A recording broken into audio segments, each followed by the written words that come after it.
It's Donna Rudowitz, and I am so glad to have you today.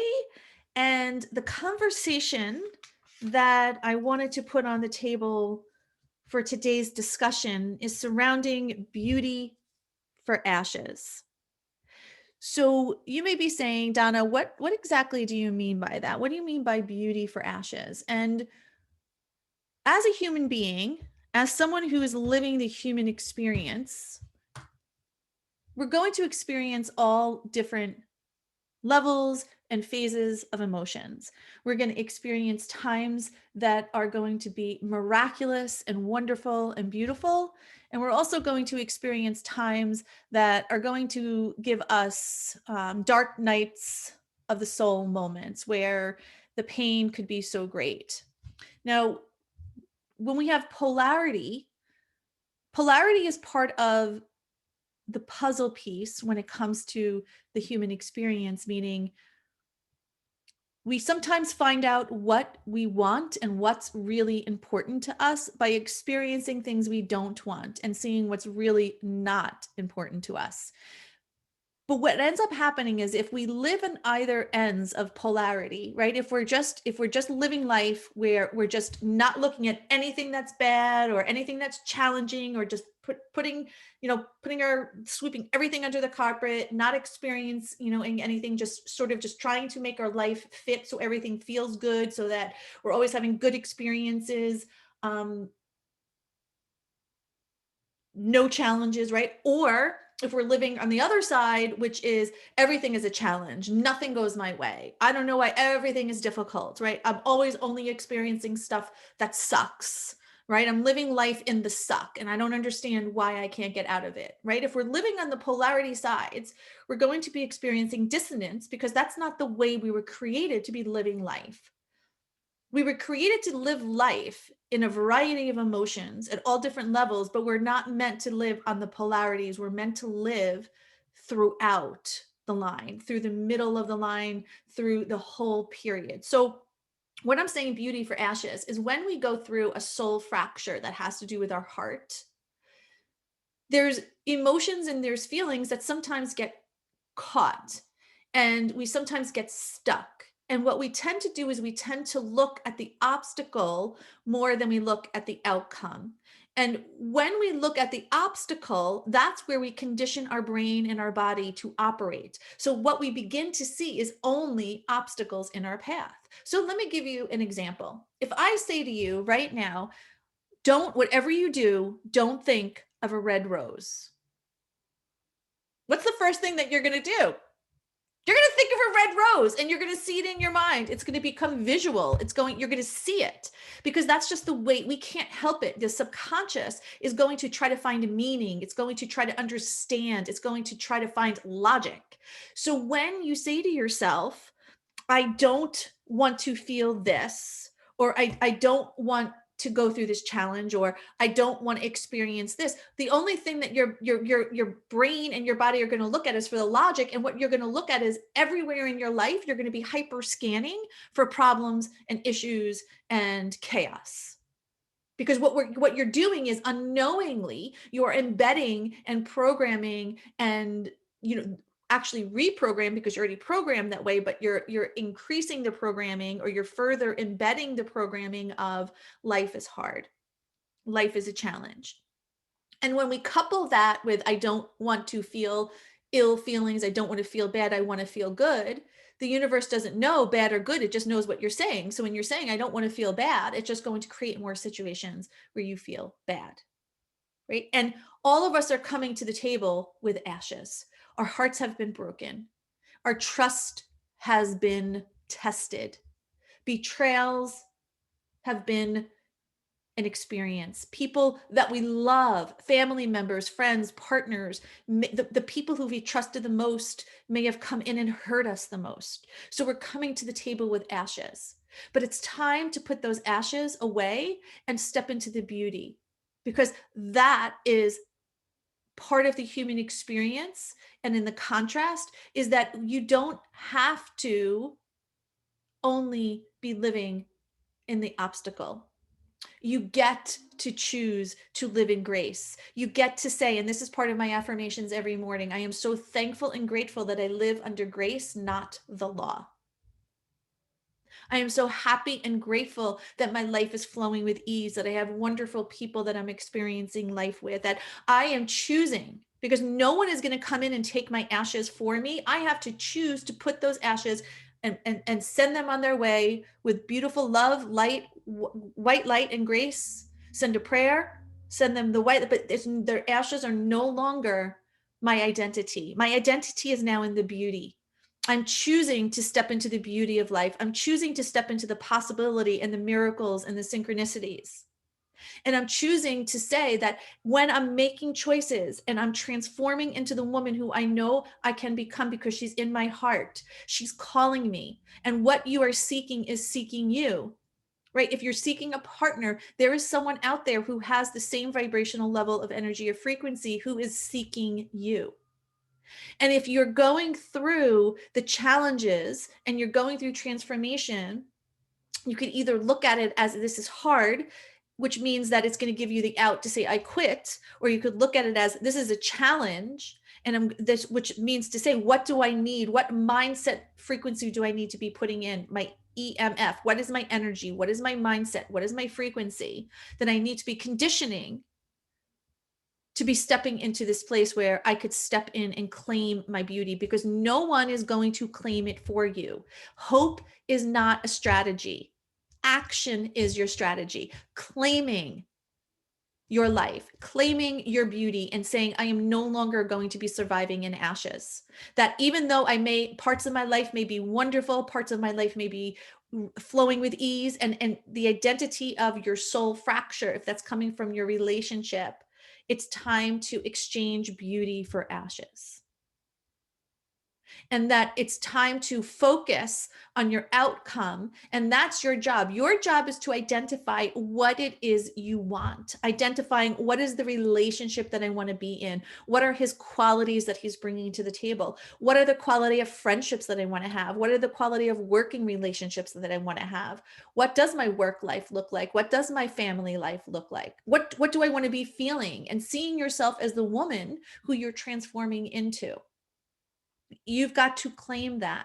You've got to be the one to decide that this is the way that I'm going. Your body is not your mind. So when your body is throwing a fit and temper tantrums of emotion and wanting you to retract, wanting you to wobble, getting you to look and saying, say something comes up and you're triggered to say, oh, this work isn't working, or my gosh, like I'm going to give up.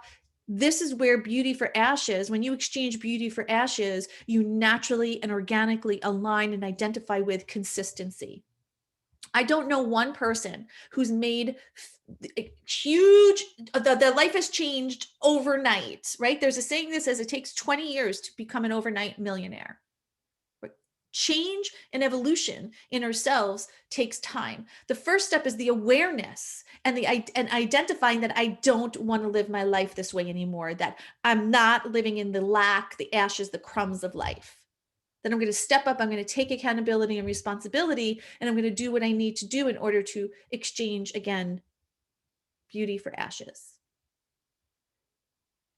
And when you step in that, what you begin to do, number one, is you draw the indelible line in the universe, which now will change the trajectory of your life forever in a good way.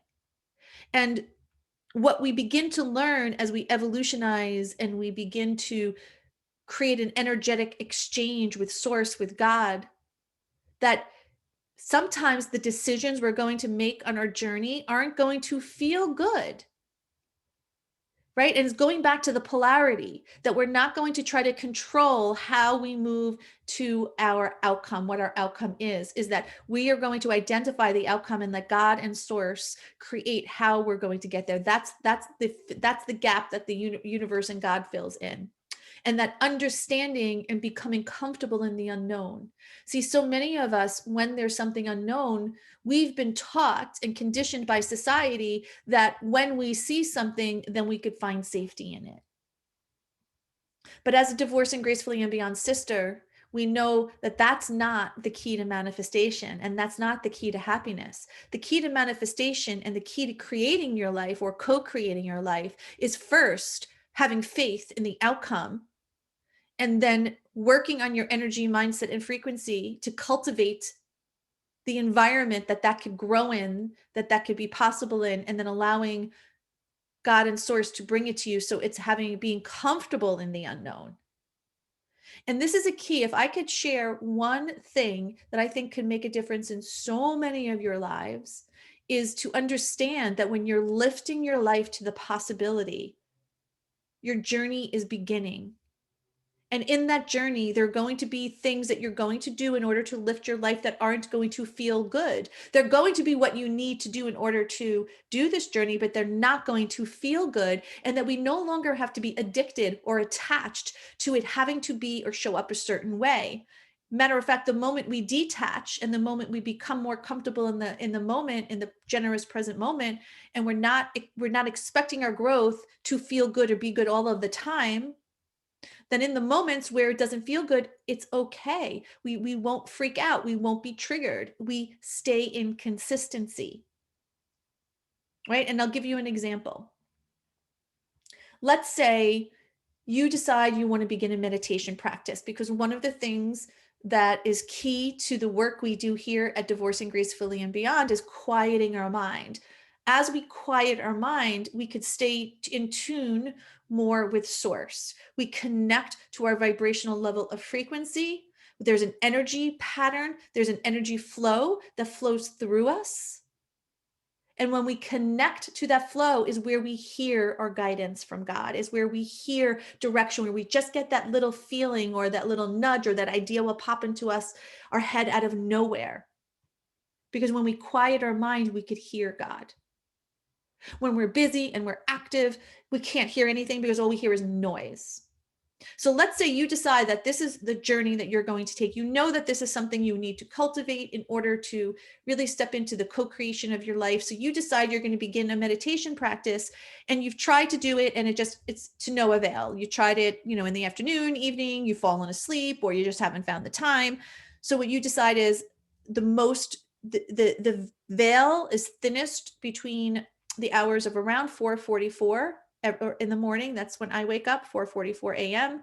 I don't get out of bed. It's not like I'm making breakfast and making coffee. It's when I begin my meditation practice, but that's where the veil is the thinnest between divine and humanity. And so you may decide, okay, I'm gonna wake up at 4:44 and do my meditation. But that may not feel good to you, because what happens if you normally wake up at 7 or 8? It's gonna suck waking up at 4 in the morning or 5 in the morning, because you're not used to it. It's not going to feel good. Your body's going to fight you every step of the way. It's going to say, oh, just go back to sleep for another hour, or, begin this tomorrow, or God, you were tossing and turning all last night. You deserve to sleep in. Your body is going to fight you because it's used to waking up at 7 a.m. every morning or 8 a.m. So stepping into a new sleeping pattern or a waking pattern is going to have to be a conscious decision, and it's not going to feel good in the short term. But in the long term, you're going to build a new habit, you're going to build a new energetic frequency, and your world is going to shift and change in ways you've never imagined before. And it's going, your payoff is going to be great when you remain in the consistency.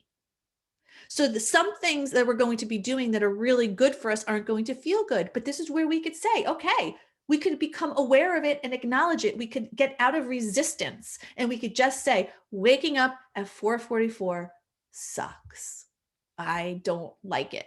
So be it. Right? You're coming into an agreement with your reality, but then you're taking your power back by making this decision and programming your brain to say, but this is the decision I'm making. I am waking up because I know what my outcome would be. Right? So that's just one example out of many examples. And what I would encourage you to do is remember your power and your anchors. Are you anchoring to this journey is tough and hard? Or are you anchoring to there are challenges, but I got this, game on? Right? I eat challenges, I eat problems like it's Tuesday. I've got this. I make good decisions. What affirmations do you have supporting your growth? What affirmations do you have to keep you moving in the consistent path. And I equate it to someone who's running a marathon. At the beginning of the marathon, that runner is, when that gun goes off, that runner begins her run. But along the way, there's water stations where she could grab a glass of water, rehydrate herself. Along the way, there may be friends and family rooting her along. Along the way, there may be some places where she could just rest in the shade for a moment. Right? But along the way, there's certain water points, there's certain places for cheering that is keeping her consistent on her path so she doesn't give up. So this is what you need to identify, is what are the things that I'm going to be putting in my path that are going to be consistent, that I'm not going to believe what my body wants to tell me, that when I'm triggered or when I feel, right? Because feelings aren't facts, they're feelings, or what I feel this is not going to work out, that I could acknowledge it, I could become aware of it, and then I could shift. I could shift where I'm looking, and I could consciously say to myself, I'm not going to be staying in the polarity of states, that I'm going to be experiencing all emotions, and I could experience it in the generous present moment without being attached and without internalizing it as bad or good. I could be learning from it. And so the affirmations may be something like this: everything works out for me. I can make great decisions, or I make great decisions. I can have tough conversations. I've got this. Game on. What muscle is the universe inviting me to build at this moment? And with every challenge, or with anything that we have a mess, there's always a miracle in the mess. So a question may be, what could be good about this? I was just speaking to a client of mine whose mother wrote on Facebook, the divorce, kind of let everybody know that this couple was going through a divorce on Facebook, where the couple wasn't the ones who were able to tell everyone. The mother did it. It was actually obviously out of her boundary. But what we spoke about it, we kind of said, okay, the tragedy that was, and all of the difficulty and challenges that you experienced with it, we acknowledge it, we honor it. And then let us look at what could be good about this. And what was good about it was, now there's no more masquerading, there's no more hiding, there's no more pretending to be, which takes a ton of energy. So there's freedom in that. And now everybody knows, right? That person doesn't have to be the one to have the difficult conversations with people, letting them know. So there's great things that happen in the mess. And that's what I would invite you to think about. What could be good about this? And anchoring and bookending every single day. The moment you wake up in the morning, what are you doing for your energy, mindset, and frequency? Your gratitude journal, your at least 50 reasons why. What are you grateful for? And then when you go to bed at night, anchoring that. And claiming your beauty, exchanging your ashes for beauty. Your ashes no longer serve you. Your ashes have provided you with a template of what you don't want. And now you're going to co-create a life you do want. You're going to learn from those ashes. You're going to extend grace from those ashes. And now it's time to turn in your ticket and exchange it for beauty. You deserve a life that is just overflowing with love. You deserve to be in a partnership where he adores you. You deserve to have a life where you're waking up happy and peaceful every day. And it doesn't mean that you're not going to have challenges, or that there's not going to be times and emotions that are going to be hard or difficult, but it's where your heart is open, where you could truly enjoy the generous present moment when times are good and when times are bad. It's not your identity, and you're not going to be flip-flopping of, my life is great, my life isn't great. Right? Because if you think about what's the difference between a lighthouse and a strobe light, right? A lighthouse is a constant reminder that drives people home, right? So if there's sailors that are at sea, the lighthouse is going to be the beacon that has a very slow blink, that's consistent, that never changes, that is the way home.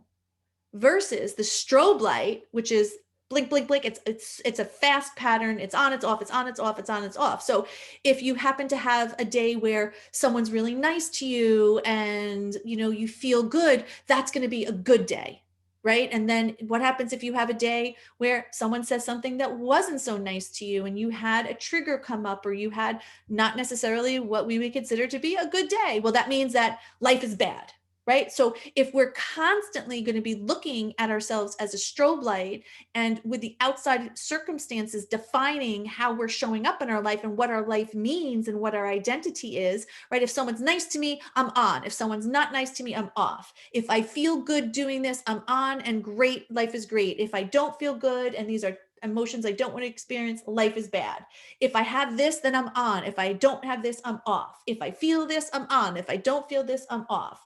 If I have this, I'm on. If I don't have this, I'm off. Like, think about that, right? We're not strobe lights. We are the lighthouses. We are consistent. And we know along the journey, we're going to hit a wall. We're going to hit challenges, but it's not our identity. It's just an experience in the moment. So, with that said, I hope this conversation eluded some thinking for you, that it gave you the permission to exchange beauty for ashes and to step into the awareness that it's time to co-create this life, that you're exactly the right place at exactly the right time. And together in the Divorcing Gracefully and Beyond community, and together as sisters, we are creating this vibrational vortex of energy that no one could break. That we're looking at our outcome, not the obstacle. We're not taking our eyes off of the road. We're always going to be going back to the outcome, and the obstacle is just the obstacle. And believe it or not, the obstacle is the way. We wouldn't be able to co-create our life, and we wouldn't be able to know what we want without contrast. So the obstacle isn't there to hurt you. The obstacle is there to propel you. The obstacle is the way. It is your answer. It is your light. It is your lighthouse. So learning to be comfortable in the unknown, expecting the unknown, is going to be a wonderful tool to begin to learn how to use and utilize. And again, I send you all of my love. I send you all of my grace. I send you my energy, my white light, and wishing you an amazing rest of the day. Go out there and kick some butt, guys. I'll see you later. Bye.